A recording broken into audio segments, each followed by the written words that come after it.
Sairang railway স্টেশনও নামার পরে আপনারা এরকম কাউন্টার পাইবা। কাউন্টারও লেখা আছে ILP কাউন্টার। এই কাউন্টারও দাঁড়াইয়ে আপনারা ডকুমেন্ট আধার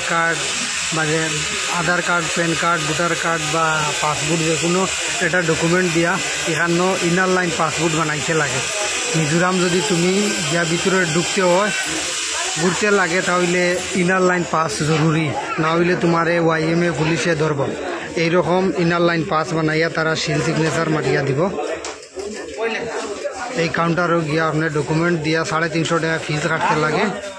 তারপরে মিজোরাম ঢুকতে লাগে। মিজোরাম ঢুকতে হইলে আপনারা যদি এই কার্ডটা বানাই না ইনার লাইন পাস, আর না হইলে যে কোনো মুহূর্তে YMA বা পুলিশে আপনারা ধরতে হয়।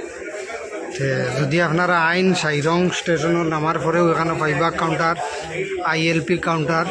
এই কাউন্টারও গিয়া ডকুমেন্ট দিয়ে আপনারা এইরকম পাস বানাইতে লাগবো। ধন্যবাদ। জয় হিন্দ, জয় ভারত।